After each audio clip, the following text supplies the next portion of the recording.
Olá pessoal do Me Salva! Começando então a nossa série de aulas sobre eletrostática, que é a parte da física que estuda cargas elétricas em repouso sem se preocupar com o movimento delas, a gente vai falar nessa aula justamente sobre o conceito de carga elétrica.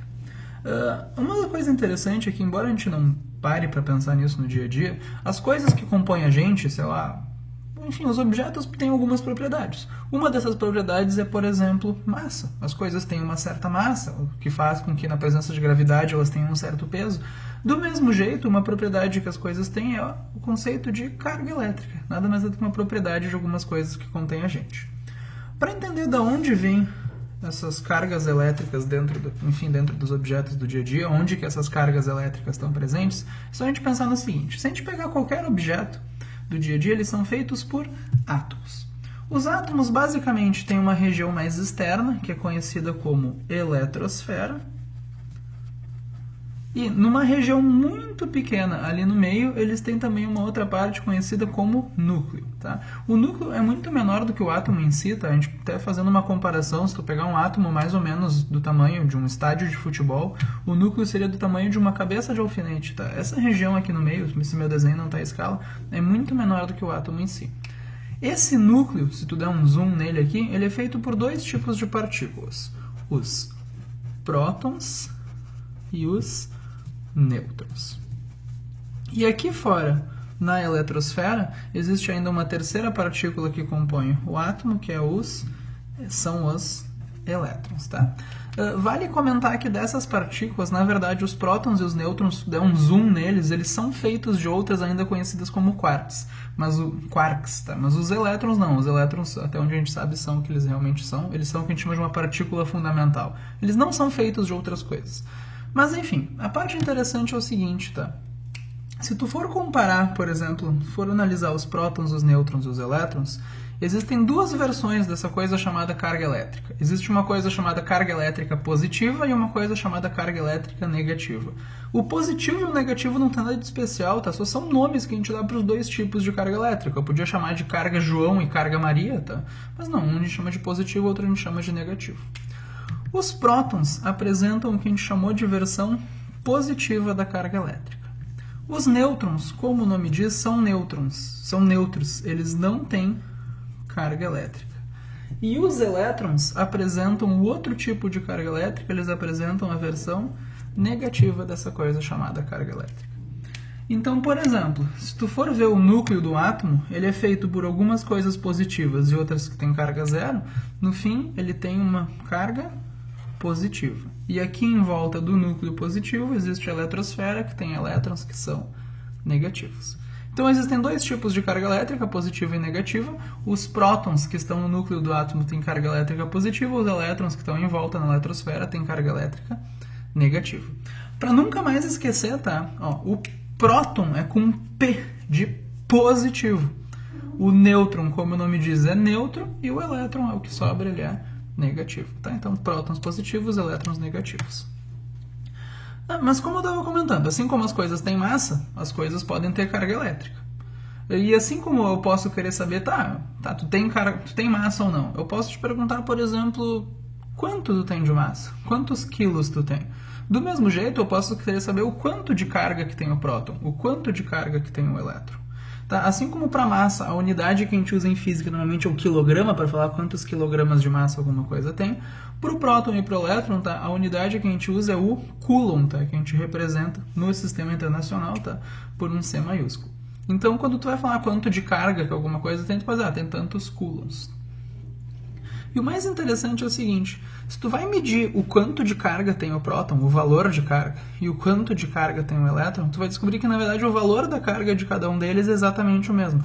Tá, o próton tem o que a gente chama de carga positiva, o elétron tem o que a gente chama de carga negativa, mas o quanto cada um tem de carga é exatamente a mesma coisa. Tá? A carga do próton, eu vou usar a letra Q, tá, para carga.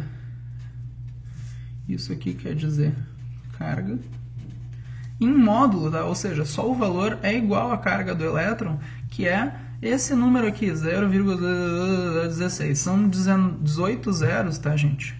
E ninguém escreve esse número desse jeito, tá? A gente escreve isso assim, né? 1,6 vezes 10 na menos 19, para dizer que isso aqui está 19 casas depois da vírgula coulombs. Então isso aqui é a carga do próton, a carga do elétron, tá? 1,6 vezes 10 na menos 19 coulombs.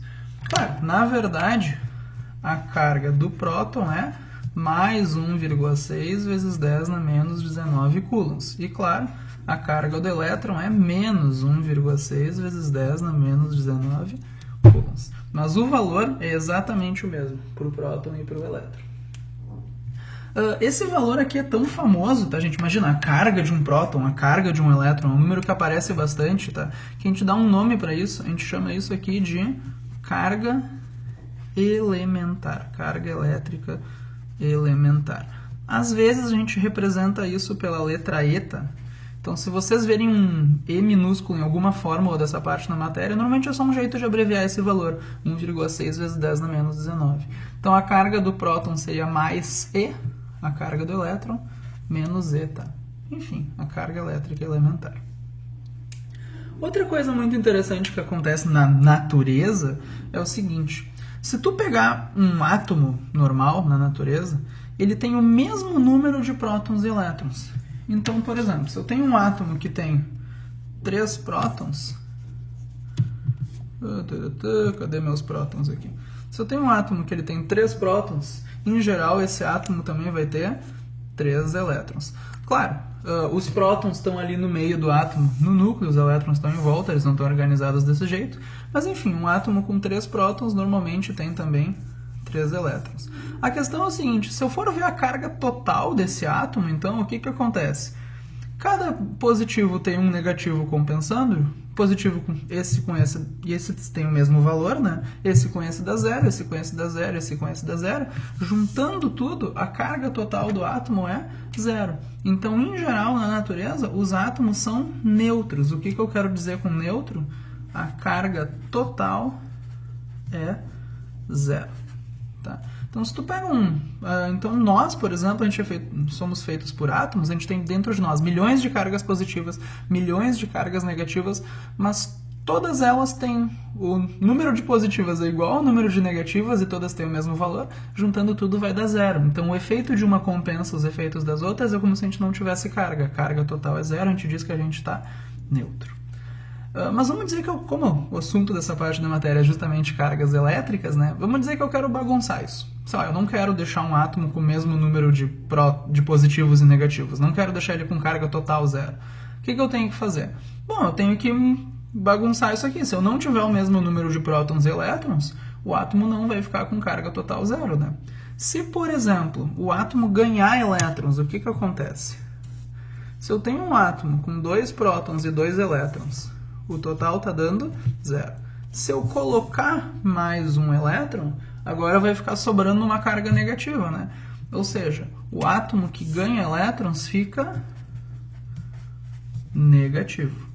Do mesmo jeito, se eu tiver um átomo aqui, sei lá, com 2 prótons e 2 elétrons, e eu tiro um elétron, esses 2 dá zero e aqui ficou sobrando uma carga positiva, ou seja, o átomo fica positivo. Então vocês podem lembrar, tá, que o elétron é que nem uma doença, tá? Ganhar elétron é negativo, perder elétron é uma coisa positiva, tá? Então ganhar uma doença é uma coisa negativa. Então, enfim, na verdade, quando o átomo ganha ou perde elétrons, que daí ele fica com carga elétrica, a gente não chama mais de átomo, tá? A gente só chama o átomo de átomo enquanto ele está neutro. Quando o átomo tem carga, a gente dá um nome para ele, a gente chama isso de um íon. Tá, gente? Então isso aqui seria um íon. Um íon negativo a gente chama, normalmente em química, tá? Em física não costuma se falar muito nisso, de ânion, e um íon positivo, um átomo positivo, a gente chama de um cátion. De novo, para nunca mais esquecer, tá? Olha só, cátion tem aqui no meio um T que lembra um sinalzinho de mais. O cátion é o positivo e o ânion tem aqui no meio um N de negativo. Tranquilo? Notem que eu não falei em ganhar ou perder elétrons, eu só falei... desculpa, eu não falei em ganhar ou perder prótons, eu só falei em ganhar ou perder elétrons. Por quê? A ideia é bem simples, tá? Se tu for pensar no nosso modelo do átomo aqui, os elétrons estão aqui fora. É muito fácil para mim vir aqui fora e tirar ou colocar um elétron. Agora, eu enfiar a mão lá no meio do átomo, no núcleo, que é tão pequeno, e arrancar um próton, tá, gente, é um processo muito difícil. Tem como fazer? Tem, mas não é uma coisa do dia a dia, tá?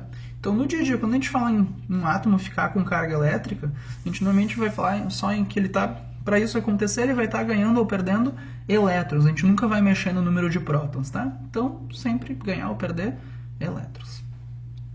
Por essa aula era isso, então. Muito obrigado pela atenção, espero que tenham gostado e até a próxima.